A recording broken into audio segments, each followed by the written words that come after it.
Jadi kalau kita bicara tentang bagaimana sih mencari kehendak Tuhan, bagaimana aku supaya tahu apa kehendak Tuhan, belajarlah dari Yesus.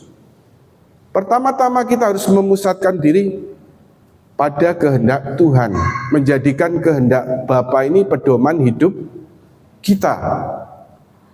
Kehendak Bapa ini pangkal keselamatan kita dan kebahagiaan kita.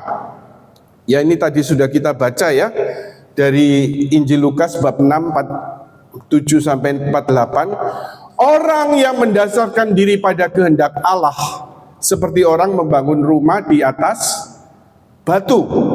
Jadi berdiri dengan kokoh. Mari kita baca Matius bab 7 ayat 21. Sebenarnya ini juga teks kitab suci, nanti Anda baca sendiri. Seringkali dipakai untuk refleksi bagi orang-orang yang pelayanan. Kalau kita melayani ya Tuhan, Tuhan, dikatakan di situ, bukankah aku sudah bernubuat demi namamu? Aku mengusir setan demi namamu. Aku mengadakan tanda dan mujizat demi namamu. Kan ini untuk orang-orang yang sudah pelayanan ya. Lalu apa dikatakan Tuhan dalam perumpamaan ini?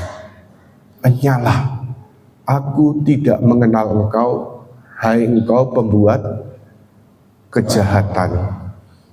Waduh, jangan sampai ya. Wis soro-soro pelayanan, ya mangan ati kadang-kadang ya, korban tenaga, waktu dan sebagainya. Tapi kemudian terakhirnya akhir zaman terima kata-kata seperti ini. Wah, karena itu kita harus waspada dan juga tahu kuncinya. Nah, kuncinya mana?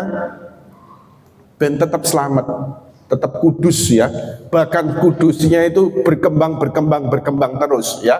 Mari kita baca bersama-sama Matius 7:21. Bukan setiap orang yang berseru kepadaku Tuhan, Tuhan akan masuk dalam kerajaan surga, melainkan dia yang melakukan kehendak Bapakku. Jadi kalau pelayanan pun itu harus cari kehendak Tuhan. Mengapa kita berusaha melaksanakan kehendak Tuhan? Kita berusaha mengenali dan mencari kehendak Bapa. Karena kehendak Bapa ini yang terbaik untuk kita. Mari kita baca bersama-sama. Mengenai kamu, demikianlah firman Tuhan, yaitu rancangan damai sejahtera dan bukan rancangan kecelakaan, untuk memberikan kepadamu hari depan penuh harapan. Kehendak Bapa itu yang terbaik bagi kita. Tuhan tidak akan memberikan rancangan kecelakaan, tetapi Tuhan memberikan rancangan damai sejahtera. Ini satu hal yang perlu kita pegang. Bagaimana mengenali kehendak Allah? Ada beberapa pedoman, beberapa sumber supaya kita dapat mengetahui apa yang dikehendaki Tuhan bagi kita. Yang pertama adalah firman Tuhan, lalu yang kedua ajaran gereja, yang ketiga status hidup, yang keempat tanda-tanda lahiriah, yang kelima tanda-tanda batiniah. Nah, kalau Anda ingin, kalau menghadapi pilihan-pilihan dalam hidup, Anda mulai juga pingin belajar untuk mencari kehendak Tuhan itu, kita mulai masuk di sini ya.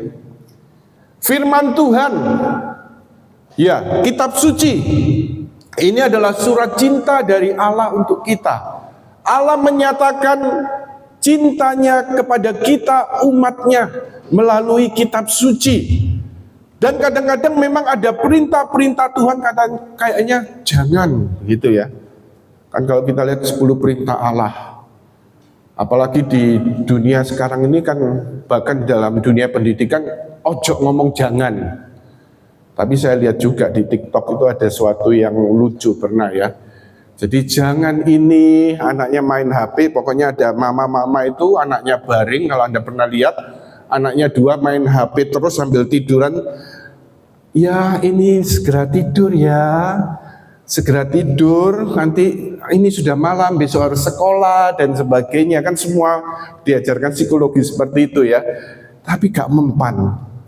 terakhir pakai cara konvensional. 1, 2, 3 langsung semburat ya, langsung tidur semua. Ya, tapi itu ya joke saja. Oke. Jadi firman Tuhan ini menjadi pedoman. Kalau ada kata-kata jangan, ini sebenarnya Tuhan mengatakan apa? Tuhan memberikan satu gambaran seperti perintah-perintahnya ini seperti rambu-rambu. Kita akan dihadapkan pilihan kan. Kalau Anda berlalu lintas, rambu-rambu itu perlu ditaati apa dilanggar? Misalnya lampu merah diterabas gitu ya. Lampu kuning tambah digas. Jadi artinya apa? Itu rambu-rambu seperti dalam berlalu lintas kan nggak boleh dilanggar. Kalau dilanggar akan menimbulkan masalah, kecelakaan dan sebagainya. Apalagi sudah kalau di daerah pegunungan ya, misalnya seperti itu. Nah, firman Tuhan, perintah-perintah Tuhan juga gambarannya seperti ini. Tuhan memberikan, ya ini loh yang baik buat kamu. Ini pilihan buat kamu. Kalau kamu mau hidup, ya berjalanlah sesuai perintah Tuhan. Tapi kalau kamu tidak mau, ya sudah, Tuhan nggak bisa maksa gitu. Tuhan tahu kita punya kehendak bebas. Tapi ya berarti kita berjalan pada jalan-jalan kita sendiri dan ya seringkali akan menemukan akibatnya. Lalu yang kedua, ajaran gereja.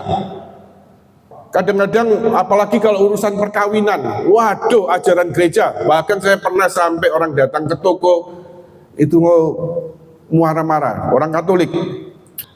Marah-marah karena apa?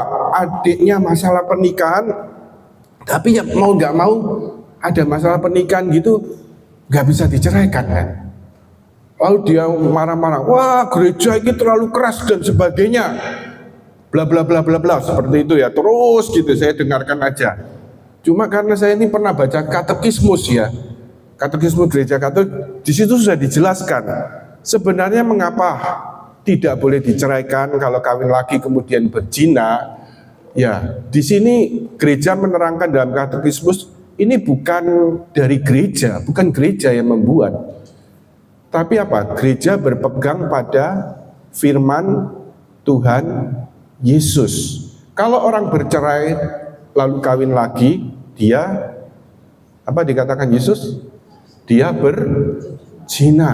Nah, itu dikatakan Yesus. Dan kemudian gereja memang mengikuti pedoman Injil yang dikatakan Yesus ini sebagai pedoman juga untuk mengajar. Itu contoh ya. Jadi ajaran gereja ini secara lengkap ada dalam katekismus gereja Katolik. Bahkan kemudian kalau Anda ingin ya, kitab suci ini artinya apa sih? Kok angel ya kadang-kadang. Mau nafsir sendiri, waduh. Nanti mungkin kalau kita lihat di tetangga sebelah itu, orang punya penafsiran bisa dirikan gereja. Orang punya penafsiran, merasa punya Roh Kudus, bisa membangun gereja sendiri dan sebagainya. Asal punya jemaat dan punya duit ya, istilahnya kan. Nah, tapi kalau kita mau lihat ajaran gereja ini, bagaimana gereja menafsirkan kitab suci, dalam katekismus gereja Katolik, saya lupa bawa ya, bagian terakhir ada indeks kitab suci. Tiap teks kitab suci itu ada merujuk pada poin-poin pengajaran gereja dalam katekismus. Kalau mau belajar silakan belajar katekismus. Jadi sebagai orang Katolik, apalagi itu kalau berkaitan dengan pelayanan, pengajaran dan sebagainya, perlu juga ya ini kitab suci dan juga katekismus gereja Katolik. Lalu yang ketiga, status hidup. Status hidup kita sebagai awam yang berkeluarga, yang menikah dan sebagainya, atau mungkin awam yang single dan sebagainya, itu akan berbeda dengan status hidup misalnya imam, biarawan, biarawati. Soal pelayanan, ya saya awam, lalu kemudian punya keluarga, punya pekerjaan. Lah tidak mungkin misalnya saya setiap hari tidak di rumah, pelayanan terus. Kecuali kalau memang dipanggil menjadi full timer. Full timer maksudnya apa? Memang hidupnya dibaktikan untuk pelayanan. Pelayanan menjadi bagian dari pekerjaan. Itu akan beda. Sedangkan imam, biarawan, biarawati ini juga ya mereka hidupnya dibaktikan untuk Tuhan, untuk gereja, untuk pelayanan, tetapi juga seluruh hidup mereka juga diatur dengan komunitas mereka ya. Kan tiap kali punya kongregasi, punya ordo dan sebagainya.